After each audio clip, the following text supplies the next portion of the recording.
حضرت عبداللہ بن عمر رضی اللہ تعالیٰ عنہ فرماتے ہیں نبی اکرم صلی اللہ علیہ وسلم اپنے اصحاب کے ساتھ جب غزوہ تبوک پہ جا رہے تھے،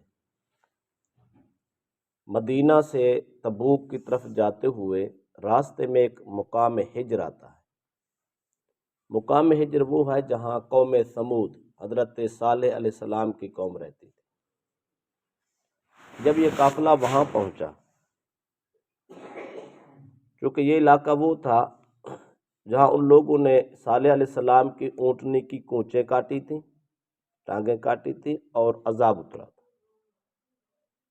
تو جب یہ قافلہ وہاں اس بستی میں پہنچا، ہجر کے مقام پہ پہنچا، تو نبی اکرم صلی اللہ علیہ وسلم نے فرمایا لا تدخلوا مساکن الذین ظلموا انفسهم، سرکار نے فرمایا ان ظالموں کی بستی میں داخل نہیں ہونا،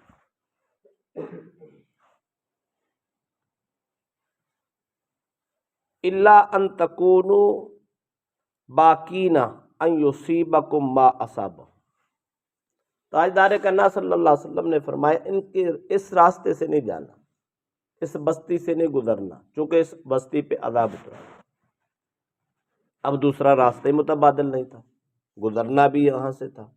تو سرکار نے فرمایا صحابہ اب یہاں سے گزرنا ہے تو پھر اس کیفیت سے گزرو، اس حال سے گزرو، اس خیال سے گزرو، یوں سمجھو کہ وہ عذاب اتر رہا ہے، روتے ہوئے یہاں سے گزر جاؤ، اس خوف سے کہ کہیں ہم پر وہ عذاب نہ نازل ہو جائے جو ان قوموں پہ نازل ہوا تھا، اس کیفیت سے گزرو۔ تو صحابہ نے کیا کیا؟ ثم قنع رأسہ واسرع السیر حتی اجتاز الوادی، تو صحابہ کرام اپنے سر جھکا کے روتے ہوئے تیزی کے ساتھ اس وادی سے گزر گئے۔ صدیاں گزر گئی تھیں اس واقعے کو، اس قوم نے اپنے پیغمبر کی تعظیم نہ کی اور ان کے ساتھ کیا ہوا وعدہ توڑا، اونٹنی کی کونچیں جو قدرت خدا سے پیدا ہوئی تھی اس کی کاٹی، بے ادبی کے نتیجے میں عذاب اترا۔ صدیاں گزر گئی تھی اس عذاب کو اترے ہوئے۔ اب سرکار دو عالم صلی اللہ علیہ وسلم اور صحابہ کا دور آیا اور اب گزر ہوا۔ سرکار نے فرمایا جیسے اس وقت عذاب اترا تھا آج بھی وہ اتر رہا ہے، لہذا یہاں داخل نہیں ہو۔ پہلا مسئلہ تو یہ صحیح مسلم و بخاری کی متفق علیہ حدیث ہے۔ پہلا مسئلہ تو اس سے یہ ثابت ہوا جہاں عذاب اترا ہو وہاں نہیں جانا چاہیے۔ آج بھی وہ بستی ہجر کے مقام پہ کھنڈرات کی صورت میں پڑی ہے، وہاں دنیا آباد نہیں ہو سکی، وہاں عذاب ہی عذاب۔ تو پہلا مسئلہ یہ ثابت ہوا جہاں عذاب اترا ہو وہاں نہیں جانا چاہیے۔ کیوں؟ جو عذاب اترا تھا اس کے اثرات آج بھی موجود ہوتے، قیامت تک وہ موجود رہیں گے، وہ عذاب زدہ جگہ ہوتی۔ اس کا برعکس کریں، جہاں رب کا فضل و رحمت اتری ہو وہاں جانا چاہیے۔ جیسے وہ رحمت اتری ہوتی ہے وہ مسلسل اترتی رہتی ہے، وہ رکتی نہیں۔ تو یہ مسئلہ کلیئر ہو گیا، جہاں عذاب اترا ہو وہاں نہیں جانا چاہیے، وہاں آج بھی عذاب اتر رہا ہے۔ جہاں ثواب اترا ہو، اللہ کی رحمت اتری ہو، کرم خدا ہوا ہو، وہاں ضرور جانا چاہیے۔ ہو سکتا ہے ہمیں بھی حصہ نصیب ہو جائے بھئی، اگر عذاب کا حصہ نصیب ہو سکتا ہے تو ثواب کا بھی ہو سکتا ہے۔ اسی کو اگر ہم شریعت کی مثالوں سے دیکھیں، صفا مروہ دو پہاڑ ہیں۔ اللہ کی نیک بندی جناب ہاجرہ اپنے بیٹے کی پیاس بجھانے کے لیے دوڑی تھیں تو رب کی رحمت برسی تھی۔ صدیاں گزر گئیں اور آج بھی وہ رحمت برس رہی ہے۔ اس لیے دنیا صفا و مروہ کی دوڑ لگا رہی۔ اگر رحمت نہ اترتی ہوتی کبھی مصطفیٰ فضول کام کی اجازت نہ دیتے، بلکہ یہ رکن اسلام نہ بنتا، حج کا حصہ ہی نہ بنتا۔ کیوں؟ وہاں دوڑنا ہی تو ہے، وہاں دوڑنا مقصود نہیں ہے۔ وہ جو رحمت برس رہی ہے، جو اللہ کے پیغمبر جناب ہاجرہ پہ اتری تھی، وہ آج بھی برس رہی ہے۔ وہاں جانے والوں کو وہ آج بھی نصیب ہے۔ آپ وہاں جا کے کیفیت دیکھیں۔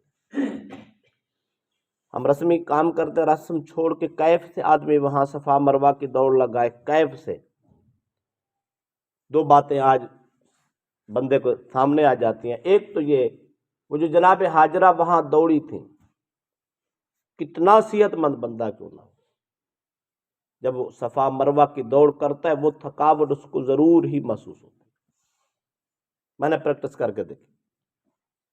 اور دوسری بات، وہاں کیا خیال ہے، انسان کی اولاد تڑپ رہی ہو پیاس سے تو انسان ہوش میں ہوتا ہے یا دیوانہ ہوتا ہے؟ دیوانگی کی صورت ہوتی ہے۔ آج بھی صفا مروہ کی دوڑ جا کے دیکھ لو، ارب پتی لوگ ہیں دیوانوں کی طرح، پاگلوں کی طرح دوڑ، آدمی وہ کیفیت دیکھتا ہے۔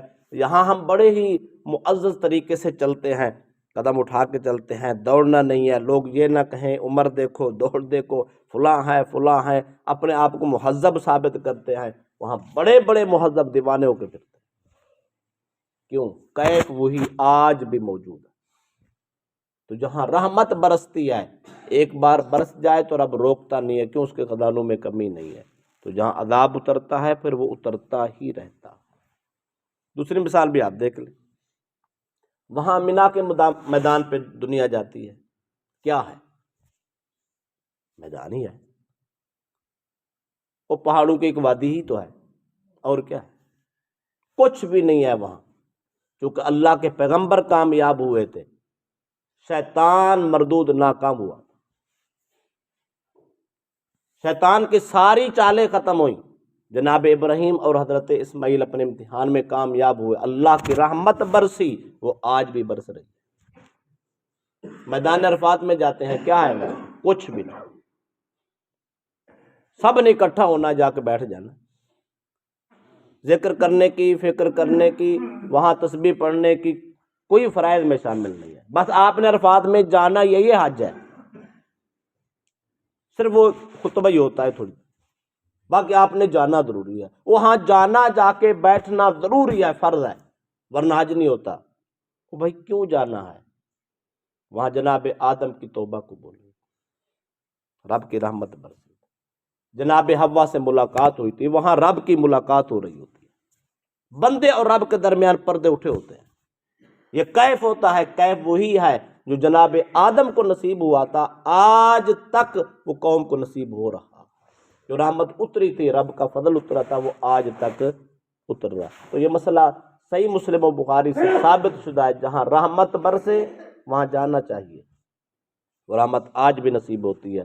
جہاں زحمت برسی ہو وہاں نہیں جانا چاہیے، کیونکہ آج بھی زحمت برس رہی ہے۔ اسی کو آپ دیکھ لیں، اولیاء کی مزارات پہ دنیا جاتی ہے، کیوں اس لیے جاتی ہے؟ ان لوگوں نے وہاں ذکر کیا، وہاں فکر کیا، وہاں چلے کیے، ساری ساری رات عبادات کی، ساری ساری رات فکر کی گزاری ہے، تہجد میں گزاری ہے، وہاں رحمت برسی۔ تو جہاں رحمت برسی ہے آج بھی برس رہی ہے، یہ قیامت تک برستی چلی جائے، اور جہاں لوگوں نے ظلم کیا ہے وہاں رحمت برستی ہے، جہاں رحمت برستی ہے تو وہ قیامت تک برستی ہے۔ تو لہذا صالحین کے مزارات میں جانا محض اس نیت سے کہ اللہ کی رحمت برستی ہے، ہمیں بھی اس میں سے حصہ مل جائے۔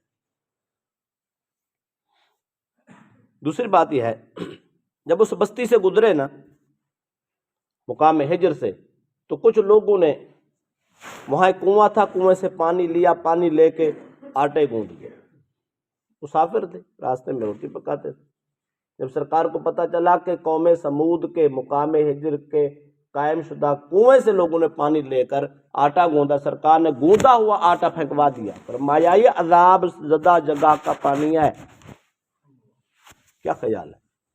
غربت بھی ہو، مسافری بھی ہو، جہاد کے حالات ہوں، جنگ کے ماحول ہو، مسافری میں سرکار نے فرمایا گوندے ہوئے آٹے پھینک دو،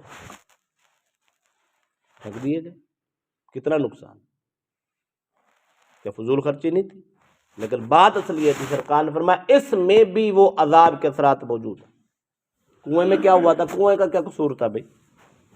بابا کنویں کا قصور نہیں تھا، اس قوم کا قصور تھا، ظالم قوم نے ظلم کمایا، ان پہ جو عذاب اترا تھا، ان قوم کے اثرات اس کنویں میں بھی تھے، اس سرزمین پہ بھی موجود تھے۔ اس کا مطلب ہوا جہاں ظالم رہیں ان کے ظلم کے اثرات زمین پر بھی ہوتے ہیں، جگہ پر بھی ہوتے ہیں، زمانے میں بھی ہوتے ہیں۔ جہاں اللہ کے نیک اور صالح رہتے ہوں ان پہ جو رحمت اترتی ہے، اس رحمت کے اثرات اس زمین پر بھی ہوتے ہیں، اس علاقے پر بھی ہوتے ہیں، اس وقت پر بھی ہوتے ہیں۔ اسی لیے مقبولوں کے ہاں آج بھی دعائیں قبول ہوتی ہیں، مردودوں کے ہاں آج بھی عذاب اتر رہا ہے، اثر موجود ہوتا ہے۔ اس لیے کہتے ہیں نیکوں کے ساتھ بیٹھنا 100 سالہ بیریا عبادت سے بہتر ہے۔ وہ اس لیے ہے ان پہ تو رحمت برس رہی ہے، اور بھی رحمت کی ایک گھڑی سارے زمانے سے بہتر، وہ تو مقبول ترین گھڑی ہے۔ اور جہاں عذاب اتر رہا ہو وہاں ایک گھڑی بھی سارے زمانے سے مردود ہے۔ لہذا بروں سے کے ساتھ نہ بیٹھنے کا حکم ہے، نیکوں کے ساتھ بیٹھنے کا حکم ہے۔ اس لیے سرکار دو علیہ وسلم نے فرمایا بازار بہترین اپنا بدترین جگہ، بازار بدترین جگہ ہے، مسجد دنیا کی بہترین۔ مسئلہ واضح۔ مسجد میں لوگ نماز پڑھتے ہیں، ذکر کرتے ہیں، قرآن پڑھتے ہیں، دعائیں مانگتے ہیں، تو یہ سب سے بہترین دعا کیوں؟ رب کی رحمت برس۔ تو بازار میں جھوٹ ہے، فراڈ ہے، 2 نمبری ہے، لوٹ مار ہے، عذاب ہے۔ بے پردگی ہے، بے حیائی ہے، عذاب ہے۔ وہ بدترین جگہ ہے، کیوں؟ اور بابا جگہ کو کیا ہے؟ جگہ کو کچھ نہیں ہے، دکانیں صاف ستھری ہیں، بازار صاف ستھرے، کچھ بھی نہیں ہے۔ اصل مسئلہ یہ ہے وہاں جو لوگ زیادتیاں کرتے ہیں ان پہ جو اثرات اترتے ہیں وہ بازار پہ بھی اترتے ہیں۔ بدترین دنیا کی جگہ بازار ہے، بہترین دنیا کی جگہ اللہ کا گھر مسجد۔ مصر میں جو ہے نا فرعون پہ عذاب نہیں آیا تھا، وہاں سے اس کو نکالا گیا۔ لہذا مصر میں رہنا منع نہیں ہے، کیوں؟ اس لیے کہ وہاں عذاب نہیں اترا تھا۔ لیکن طوفان نوح جب آیا تھا تو وہ اسی علاقے میں آیا تھا۔ اس کی 2 کیفیت ہے، کافروں کے لیے عذاب تھا، مسلمانوں کے لیے نجات تھی۔ اس لیے اب وہاں منع نہیں۔ ایک مقام پہ اگر 2 قسم کے لوگ رہتے ہوں اللہ دونوں کے ساتھ اپنا اپنا معاملہ کرتا ہے۔ کچھ مقام ایسے ہوتے ہیں جہاں عذاب اترا تھا تو جانا ہی نہیں چاہیے، کچھ ایسے ہوتے ہیں جن قوموں پہ یا جس وجہ سے عذاب اترا تھا ان کو اسی وجہ سے عذاب ہوتا ہے، جو لوگ اپنے آپ کو بچا جائے تو ان پہ آج بھی ثواب ہوتا ہے۔ تو لہذا یہ بات طے ہے، جہاں اللہ کا نیک انسان ہو، وہ نبی کی صورت میں ہو، وہ ولی کی صورت میں ہو، وہ عام انسان کی صورت میں ہو، ظالم نہ ہو، مظلوم ہو، اس پہ رحمت برستی۔ جس گھر میں مظلوم ہو رحمت برستی، جس گھر میں ظالم ہو وہ عذاب اترتا۔